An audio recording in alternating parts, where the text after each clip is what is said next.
नमस्कार, reporter India TV live में आपका स्वागत है। आधुनिक भारत की आवाज, हर खबर पर हमारी पैनी नजर।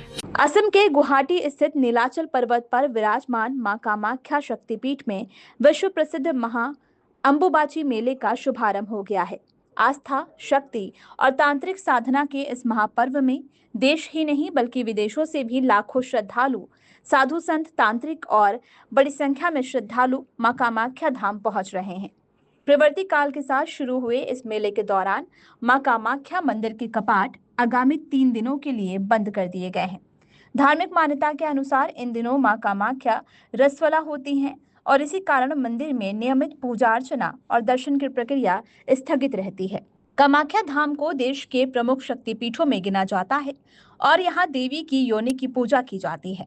मान्यता है कि माता सती के अंगों के विखंडन के बाद उनका योनि भाग इसी स्थान पर गिरा था, जिसके कारण ये स्थान शक्ति साधना और तांत्रिक परंपरा का सबसे बड़ा केंद्र माना जाता है। अंबुबाची पर्व को देवी के वार्षिक रजस्वला काल के रूप में देखा जाता है और यही वजह है कि इस पर्व का धार्मिक और आध्यात्मिक महत्व अत्यंत विशेष माना जाता है। मंदिर के पट बंद होने के बाद पूरे परिसर में विशेष धार्मिक अनुष्ठान, साधना और तांत्रिक क्रियाएं की जाती हैं। देश के विभिन्न अखाड़ों, आश्रमों और मठों से आए साधु संत यहाँ विशेष साधना में लीन दिखाई देते हैं। नागा साधुओं से लेकर तांत्रिक परंपरा के साधकों तक बड़ी संख्या में संत इस मेले में भाग लेते हैं।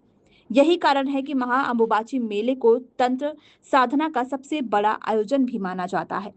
श्रद्धालुओं की भारी भीड़ को देखते हुए प्रशासन ने व्यापक सुरक्षा और सुविधा के इंतजाम किए हैं। मंदिर परिसर और आसपास के क्षेत्रों में अतिरिक्त पुलिस बल की तैनाती की गई है। चिकित्सा सुविधाएं, पेयजल, यातायात प्रबंधन और श्रद्धालुओं के ठहरने की व्यवस्था भी की गई है, ताकि दूर दराज से आए वाले भक्तों को किसी प्रकार की परेशानी का सामना न करना पड़े।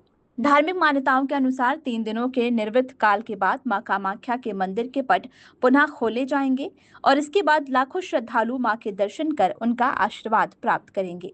इस अवसर पर श्रद्धालुओं को विशेष प्रसाद और माता के आशीर्वाद स्वरूप पवित्र वस्त्र भी प्रदान किए जाते हैं, जिन्हें अत्यंत शुभ माना जाता है। पट बंद रहता है, उसी नाम से सभी भक्तजन, साधु संत, ऋषि मुनि, महात्मा लोग अपने अपने गुरु मंत्र का दिया हुआ का जाप करते हैं, उसी मंत्र को सिद्ध करते हैं और जग कल्याण के लिए साधु महात्मा यहाँ आते हैं तपस्या करने के लिए। यहाँ के प्रशासन से, यहाँ के ये हमारे जो यहाँ के सरकार है हिमंता विश्व दे, उससे भी निविंदर है। बहुत अति सुंदर यहाँ की जो सुविधा है और हमारी यहाँ के जो जनता है, यहाँ की पब्लिक है, बहुत अति सुंदर है। हमारे 10 नाम जूना अखाड़े में जितने साधु संत जुड़े हुए हैं, सभी हमारे गुरु भाई, गुरु मूर्ति 10 नाम जूना अखाड़े के हैं।